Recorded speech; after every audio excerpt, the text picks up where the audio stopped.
جی السلام علیکم۔ ہر بندہ ہی پریشان ہے، ہر بندہ ہی بے چینی کا شکار ہے، بے سکونی کا شکار ہے۔ ہم جس سے بھی بات کرتے ہیں وہ کہتا ہے کہ زندگی میں مال ہے لیکن سکون نہیں ہے۔ تمام آسائشیں موجود ہیں، جو میں چاہتا تھا وہ میں نے حاصل کر لیا ہے، لیکن سکون نہیں ہے، راحت نہیں ہے، آرام نہیں ہے۔ کہیں آپ بھی ان لوگوں میں شامل تو نہیں ہیں جو آرام ڈھونڈتے ہیں، سکون ڈھونڈتے ہیں، راحت ڈھونڈتے ہیں لیکن وہ مل رہی نہیں؟ تو آئے نا، غار والے کی دعا پڑھیں۔ کیا آپ نے کبھی غار والوں کی دعا پڑھی؟ اور آپ جانتے ہیں یہ غار والے کون ہیں؟ میں آج ایسی ہی ایک دعا کے بارے میں آپ کو بتانے والا ہوں۔ یہ دعا آپ کو حیران کر دے گی۔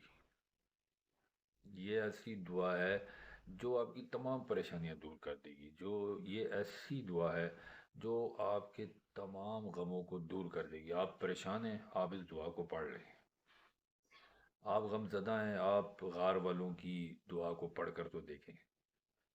آپ دشمن سے خوف زدہ ہیں، یا آپ کو کسی اور چیز کا غم ہے، دکھ ہے اور خوف ہے، آپ اس دعا کو پڑھ لیں۔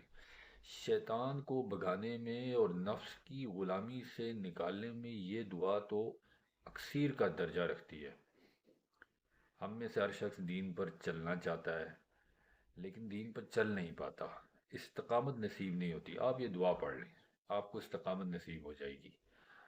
آپ دین پر چلنا چاہتے ہیں، آپ اس دعا کو پڑھ لیں، آپ کا دین پر چلنا آسان ہو جائے گا۔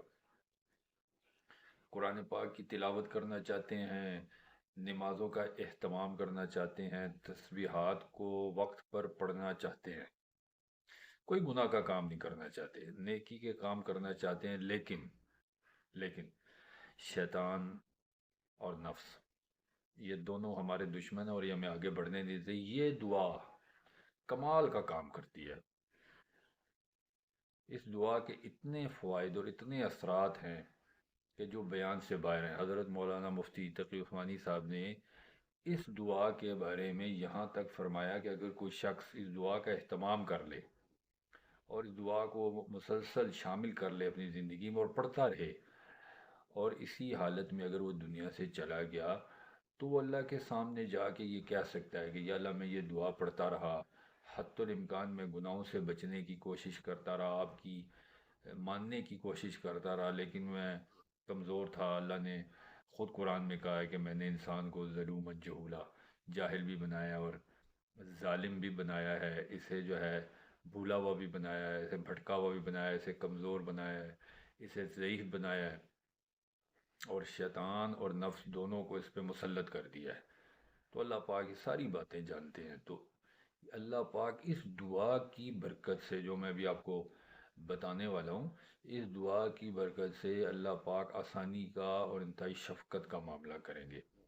اور اس دعا کے پڑھنے کے بعد ایسا نہیں ہو سکتا کہ جو شخص اس دعا کو مسلسل پڑھے، اپنے ذکر میں رکھے اور وہ نیکی پہ نہ آ جائے، اور اس کی زندگی سے غم نہ دور ہو جائیں، اور اس کی زندگی سے دکھ نہ دور ہو جائیں، اور اس کی زندگی سے تکلیفیں نہ دور ہو جائیں، اور اسے استقامت نہ مل جائے، عبادت پہ استقامت نہ مل جائے، یہ نہیں ہو سکتا۔ اور دعا کا تو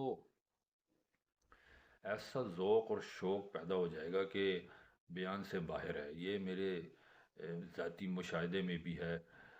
دعا میں دل لگے گا، اور دعا میں جب دل لگ گیا تو حدیث پاک میں آتا ہے، اس کے مفہوم میں دعا تو مکمل عبادت ہے، اور جسے دعا کی توفیق مل گئی اسے تو گویا اللہ کے قریب ہونے کا راستہ مل گیا۔ دعا جمال ہے، دعا کمال ہے، دعا جو ہے وہ مومن کا ہتھیار ہے، دعا اللہ کے قریب ہونے کا ذریعہ ہے، اور دعا سے بند دروازے سارے کھل جاتے ہیں، اور قرآن پاک کی ہر آیت دعا ہے، معجزہ ہے۔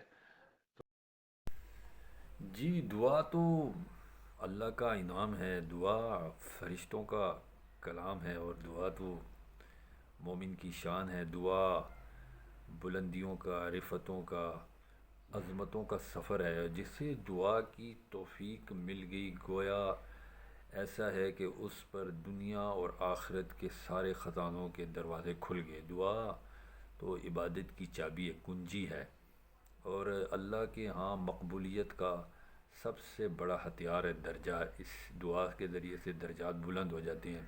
تو میں جو دعا آپ کو بتا رہا ہوں، یہ سورہ کہف آیت نمبر 10 ہے، غار والوں کی دعا ہے، اصحاب کہف کہلاتے ہیں ان کی دعا ہے، اور بہت اس کی تاثیر ہے، قوت ہے۔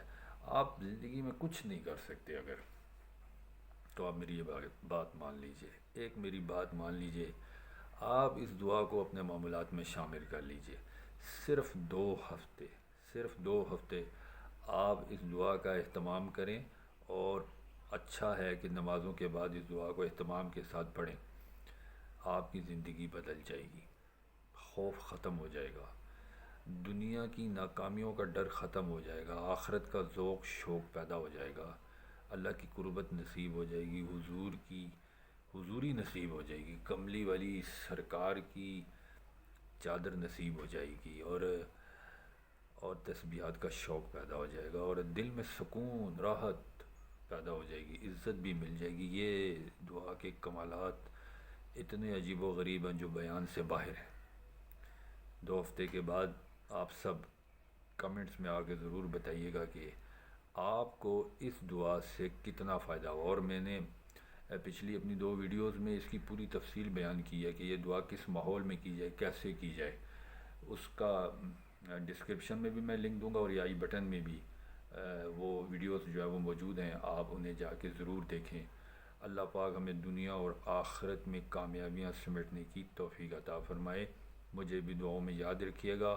ویڈیو اچھی لگے تو اسے آگے شیئر کیجیے گا، کہ ہمارے نبی پاک صلی اللہ علیہ وسلم کا فرمان ہے جس کا مفہوم ہے کہ سرسبز و شاداب رہے میرا وہ امتی جس نے میری بات کو سنا، اس پہ عمل کیا، اس کو آگے پہنچا دیا۔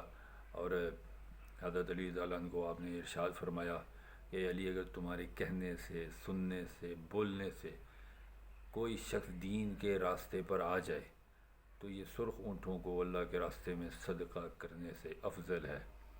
تو ہم دین کی بات کو سنیں، اس کو آگے پہنچائیں، یہ ہماری ذمہ داری ہے۔